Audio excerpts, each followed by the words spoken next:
Hello students.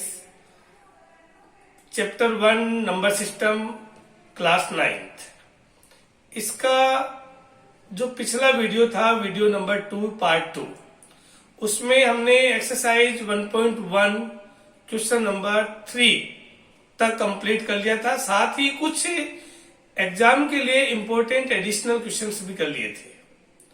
आज इसी chapter का पार्ट 3 में स्टार्ट कर रहा हूं और बहुत ही इंपॉर्टेंट है, बहुत ही अच्छी कंसेप्ट है। आप ध्यान से सुनेंगे और समझेंगे। आज का जो क्वेश्चन है वो सबसे पहले है ट्रू और फॉल्स। ट्रू और फॉल्स बताना है विथ रीजन। क्वेश्चन नंबर 4 का फर्स्ट है every natural number is a whole number. देखिए, आप सब जानते हो कि सारे नेचुरल नंबर होल नंबर होते हैं। होल नंबर में केवल 0 ही तो एक्स्ट्रा होता है, तो सारे नेचुरल नंबर होल नंबर होते हैं। It means it is true because the collection of whole numbers contains all the natural numbers and in addition 0। Second, every integer is a whole number. क्या सारे integer whole number होते हैं? आप जानते हो integer में तो नेगेटिव भी होता है। इंटीजर में नेगेटिव होता है लेकिन होल नंबर में नेगेटिव नहीं होता। इसका मतलब ये स्टेटमेंट फॉल्स है, because negative integers are not whole numbers. इसका जो थर्ड पार्ट है every rational number is a whole number. Every rational number is a whole number. तो हमारा question, every rational number is a whole number. Every rational number is a whole number. देखिए, rational number में fraction भी होती है लेकिन whole number में fractions नहीं होती है। आप सब जानते हैं रेशनल नंबर नेगेटिव भी हो सकते हैं, होल नंबर नेगेटिव नहीं होते। इसलिए ये स्टेटमेंट फॉल्स है, बिकॉज नंबर सच एज, जो भी मैंने नंबर आपको यहाँ दे रखे हैं 2/3, 3/4, -3/5, इस तरह से कितने भी नंबर आप फ्रैक्शन के शो कर सकते हो कि ये रेशनल तो है लेकिन होल नंबर्स नहीं है। नेक्स्ट, अब जो एक्सरसाइज 1.1 आपकी यहाँ पर कंप्लीट हो गई है, लेकिन जैसे ही हम एक्सरसाइज 1.2 स्टार्ट कर रहे हैं उसमें भी फर्स्ट क्वेश्चन ट्रू और फॉल्स का है, तो ध्यान दे दीजिए। और इस क्वेश्चन को बताने से पहले मैं आपको बता देता हूँ, एक बार वापस रिकॉल कर लेते हैं कि मैंने आपको पहले भी बताया था कि रेशनल और इरेशनल दोनों नंबर्स मिलकर के रियल नंबर बनते हैं। यानी रियल नंबर में रेशनल भी होते हैं और इरेशनल भी होते हैं। तो फर्स्ट क्वेश्चन है इसका, every irrational number is a real number. Every irrational number is a real number, कि हर कोई इरेशनल रियल है। अभी आपको बताया था कि इरेशनल और रेशनल सारे मिलकर के रियल होते हैं, तो बिल्कुल क्लियर है कि सारे इरेशनल नंबर रियल तो होंगे ही होंगे, इसलिए दिस स्टेटमेंट इज ट्रू। अब जो ट्रू है, ट्रू बताने के बाद में इसका रीजन अगर अपन देना चाहें तो जो मैंने बताया वही लिख दो, because all irrational and rational number together make up the collection of real numbers. Next question, every point on the number line is not of the form √m where m is a natural number. इस question को एक बार वापस सुनना, not नहीं है यहाँ पर। Every point on the number line is of the form √m where m is a natural number. इसका मतलब हुआ कि नंबर लाइन पर जो भी पॉइंट होगा वो क्या हम उस हर पॉइंट को √m की फॉर्म में या रूट की फॉर्म में लिख सकते हैं। तो अब आप मुझे एक बात बताइए कि जैसे कोई भी पॉजिटिव नंबर है 2 को आप √4 लिख सकते हो। 3 है, 3 को आप √m लिख सकते हो। 4 है, 4 को √16 लिख सकते हो। लेकिन -2 है, -2 को तो आप रूट की फॉर्म में नहीं लिख सकते, -3 को तो नहीं लिख सकते। इसका मतलब हुआ this statement is false, because no negative number can be the square root of any natural number. Third, every real number is an irrational number. Every real number is an irrational, कि हर कोई real irrational होगा, ये तो बिल्कुल गलत है कि रियल में तो रेशनल भी तो होते हैं। सारे रियल इरेशनल कैसे हो सकते हैं? इसलिए this statement is also false because all rational number are also real numbers. Now question number 2. Second question, are the square root of all positive integers irrational? कि सारे पॉजिटिव इंटीजर्स का square root irrational होता है। तो आप देखिए, जैसे positive integer है 2 का स्क्वायर रूट 2 जो इरेशनल है, 3 का स्क्वायर रूट इरेशनल है, लेकिन 4 का स्क्वायर रूट तो 2 होता है, 2 जो है वो रेशनल है। इसलिए सारे पॉजिटिव इंटीजर्स का स्क्वायर रूट इरेशनल नहीं हो सकता। तो हमारा आंसर क्या, हम कैसे लिखेंगे इसको? No, √4 = 2 which is a rational number. Next question जो हमारा होगा, नेक्स्ट टॉपिक नंबर 3 है कि किसी भी इरेशनल नंबर को नंबर लाइन पे कैसे शो करते हैं। स्क्वायर रूट वाले नंबर को √2, √3, √5, √10 इनको नंबर लाइन पे कैसे शो करते हैं ये हम पढ़ेंगे। तो इसकी यहाँ पर मैं आपको 2 एग्जांपल दूंगा, ध्यान से आप सुनेंगे। सबसे पहले हमारा क्वेश्चन आ रहा है, show how √5 can be represented on the number line. √5 को नंबर लाइन पे कैसे रिप्रेजेंट करते हैं।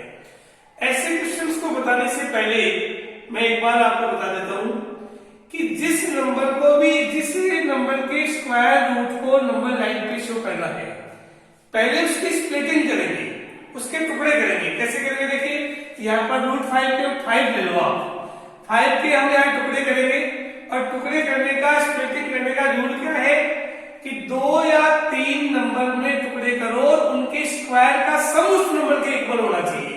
जैसे 5 = 2 का स्क्वायर प्लस 1 का स्क्वायर। तो हमने यहाँ क्या देखा, 2 नंबर लिखे, उनके स्क्वायर का सम इस नंबर के इक्वल हो गया। 2 × 2 = 4 और 1 5 हो गया ना। तो ऐसे ही जिस नंबर को हमें नंबर लाइन पे शो करना हो, उसकी पहले स्प्लिटिंग करेंगे। एक बार आप इधर भी देख लीजिए। इधर देखने के बाद अब देखिए कि अगर 10 को √10 को हमें करना है, √10 को, तो √10 को नंबर लाइन पे शो करने के लिए हम क्या करेंगे कि 3 का स्क्वायर प्लस 1 का स्क्वायर। ऐसे ही 13 को करना है, मान लीजिए, तो 13 के लिए हम क्या करेंगे, 3 का स्क्वायर प्लस 2 का स्क्वायर। 3 का स्क्वायर देखिए 9 हो गया, 2 का स्क्वायर 4 हो गया, तो 9 और 4 13 हो गया। इस तरीके से पहले इनकी स्प्लिटिंग करेंगे। 2 हो सकते हैं या 3 नंबर के स्क्वायर का सम भी हो सकता है। तो यहाँ 5 की स्प्लिटिंग की, तो अगर 5 की वैल्यू ये है तो √5 की वैल्यू इनके ऊपर रूट लग जाएगा, √2 का स्क्वायर प्लस 1 का स्क्वायर। तो अब आप देखिए, सबसे पहले हमने एक लाइन ड्रॉ की, ये लाइन आपके सामने है जो हमने ड्रॉ की, और इस लाइन को ड्रॉ करने के बाद हमने क्या देखा कि जो पॉइंट 0 है हमारा, उस 0 के राइट हैंड में प्लस के नंबर होते हैं नंबर लाइन पे। तो ये पॉइंट है 1, ये पॉइंट है 2, ये पॉइंट है 3, इस प्रकार से नंबर हमने शो कर दिए। उसके बाद जो हमने स्प्लिटिंग की थी, उसका फर्स्ट नंबर लेते हैं। जनरली बड़ा नंबर पहले लिखते हैं, छोटा नंबर बाद में लिखना चाहिए। तो फर्स्ट जो बड़ा नंबर है वो हमने ले लिया 2 के स्क्वायर से मतलब नहीं है, केवल 2, और 2 सेंटीमीटर वैल्यूज यहाँ से ले ली। ये 1 है, ये 2 है, 2 सेंटीमीटर, यहाँ से यहाँ तक की 2 सेंटीमीटर वैल्यू हमारे पास। O, ये पॉइंट 0 का काम भी करता है, O का काम भी करता है। तो O से लेकर A तक 2 सेंटीमीटर हो गया। अब इस 2 पर 90 डिग्री का एंगल बनाएंगे, परपेंडिकुलर लाइन ड्रॉ करेंगे। ये परपेंडिकुलर लाइन आप डी से भी कर सकते हो और कंपास से भी कर सकते हो। तो हमने यहाँ पर 2 पर परपेंडिकुलर लाइन ड्रॉ की, और लाइन ड्रॉ करने के बाद जो सेकंड नंबर है 1, उतना हमने इस परपेंडिकुलर को इंटरसेक्ट कर लिया, कंपास लिया, और 1 सेंटीमीटर ए से लेकर के 1 सेंटीमीटर हमने इंटरसेक्ट कर लिया। और जब 1 सेंटीमीटर इंटरसेक्ट किया तो इंटरसेक्टिंग पॉइंट को हमने नाम दे दिया बी। और अब हम क्या करेंगे, बी को ओ से ज्वाइन कर देंगे, बी को हम ओ से ज्वाइन कर देंगे। और बी को ओ से ज्वाइन करने के बाद हम क्या करेंगे कि कंपास लेंगे, ओ पे रखेंगे, बी तक की रेडियस ले लेंगे, और बी तक की रेडियस लेकर के इस कंपास से एक आर्क बना देंगे। ये आर्क हमारी नंबर लाइन को यहां से बिल्कुल ओ से लेकर के बी तक ओपन किया और ओपन करने के बाद इसको नंबर लाइन तक ले आए, डेश डेश करते हुए नंबर लाइन तक ले आए। नंबर लाइन पर जहां काटेगा वो पॉइंट सी आ गया, वो पॉइंट सी आ गया और ओ से लेकर के सी तक की वैल्यू √5 हो गई या जो पॉइंट सी हो गया वो √5 का पॉइंट हो गया। अब देखना हमें ये है कि एक्चुअली ये जो रेडियस थी इस आर्क की, इस रेडियस की वैल्यू √5 क्यों गई? तो ये है एक ट्राइंगल, राइट एंगल ट्राइंगल, और राइट एंगल ट्राइंगल में अगर ये 90 डिग्री का एंगल है तो ये हाइपोटेनस हो गया, ये बेस हो गया, ये परपेंडिकुलर हो गया। बेस की वैल्यू 2, परपेंडिकुलर की वैल्यू 1 और हाइपोटेनस हमें निकालना है, तो हम क्या करेंगे, पाइथागोरस थ्योरम ये अप्लाई कर देंगे। तो in the right triangle OAB, ये राइट ट्राइंगल लिया, इसमें पाइथागोरस थ्योरम क्या कहती है, hypotenuse square equal to base square plus perpendicular square. तो हाइपोटेनस की का नाम क्या है, OB, then we can write OB square equal to 2 square plus 1 square, ये बेस स्क्वायर, ये perpendicular square, then OB square equal to 4 plus 1 that is 5। अब इधर का स्क्वायर रिमूव करो, जब स्क्वायर एक साइड का स्क्वायर रिमूव करते हैं तो दूसरी साइड का रूट हो जाता है, यानी OB की वैल्यू क्या होगी, √5। तो जब OB की वैल्यू √5 हो गई तो आप इधर देखिए, मेरे पास ध्यान से देखिए, ये एक सर्किल है, ये सर्किल है और ये सेंटर है। अगर यहाँ की वैल्यू 2 सेंटीमीटर है तो ये भी रेडियस है, ये भी 2 होगी, ये भी रेडियस है, ये भी 2 होगी। सेम यही कंसेप्ट यहाँ काम में लेना है कि O से लेकर के B तक की हमने पाइथागोरस थ्योरम से हमने √5 वैल्यू फाइंड करी है। जब OB √5 है तो इसी आर्क से इसी रेडियस को आगे इंक्रीज करेंगे, इसी रेडियस को आगे बढ़ाएंगे तो नंबर लाइन पे काटेगी, और ये आर्क जब आगे बढ़ा तो नंबर लाइन के ऊपर ये जो पॉइंट आया C, ये भी √5 का ही आगे, यानी OC √5 हो गया। नेक्स्ट जो क्वेश्चन ले रहा हूं वैसे वो एनसीईआरटी की एक्सरसाइज में नहीं दिया हुआ, लेकिन इसको भी समझ लेंगे तो और ज्यादा क्लियर हो जाएगा। Show how √3 can be represented on the number line, √3 को नंबर लाइन पे कैसे रिप्रेजेंट करते हैं। मैंने आपको पिछले क्वेश्चन में बताया कि सबसे पहले 3 की स्प्लिटिंग करेंगे, 1 का स्क्वायर प्लस 1 का स्क्वायर प्लस 1 का स्क्वायर, तो √3 इक्वल टू इन सब के ऊपर रूट हो गया, 1 का स्क्वायर प्लस 1 का स्क्वायर प्लस 1 का रूट। अब इसे सॉल्व करने के लिए पहले हमने नंबर लाइन ली, इसको रिप्रेजेंट करने के लिए नंबर लाइन ड्रॉ कर ली। नंबर लाइन ड्रॉ करने के बाद सबसे पहला नंबर है 1, तो ये 1 सेंटीमीटर ले लिया, यहाँ पर पॉइंट दे दिया ए, फर्स्ट पॉइंट 0 या O का नाम भी करता है ये, और फर्स्ट पॉइंट 1 सेंटीमीटर पे जो हमने लिया वो OA हो गया A।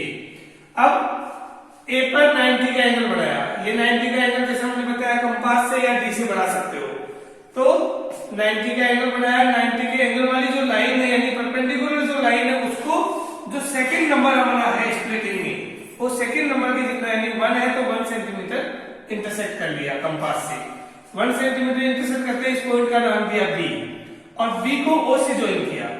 जब B को O से ज्वाइन किया तो हमारे पास एक राइट एंगल ट्राइंगल आ गया OAB। OAB जो राइट ट्राइंगल आया, उस राइट ट्राइंगल में वही वापस पाइथागोरस थ्योरम लगाओ, hypotenuse square equal to base square plus perpendicular square. जब आप पाइथागोरस थ्योरम अप्लाई करोगे तो हाइपोटेनस की वैल्यू आ जाएगी √2, ये √2 आ गई। अब इस B पॉइंट पर यानी OB पर वापस परपेंडिकुलर लाइन ड्रॉ करो, वापस 90 डिग्री का एंगल बनाओ मशीन D से या कंपास से, और इस परपेंडिकुलर लाइन को जो थर्ड नंबर है हमारा, थर्ड स्प्लिटिंग का जो थर्ड नंबर है 1, इस 1 सेंटीमीटर फिर से काट लो, ये 1 सेंटीमीटर फिर से काटा, पॉइंट का नाम दे दिया C, और C को फिर से O से ज्वाइन कर दीजिए, आपके पास एक नया राइट एंगल ट्राइंगल आ गया OBC, ये राइट ट्राइंगल आ गया नया।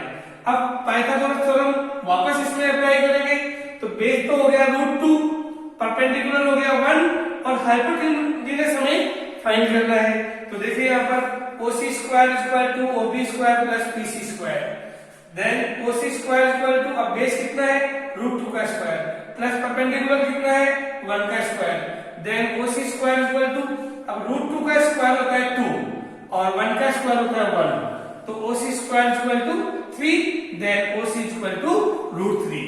अब यानी ये डिस्टेंस ओ से लेकर के सी तक की डिस्टेंस आ गई रूट 3। जब ओ सी रूट 3 आ गई तो वापस वही चीज कंपास को लिया, ओ पे रखा, सेंटर ओ लिया और ओसी रेडियस लेकर के इस कंपास से हम क्या करेंगे, यहाँ पर ओ पे कंपास को रखा, ओ पे कंपास को रख के सी तक ओपन किया और सी तक ओपन करके और एक आर्क काट देंगे।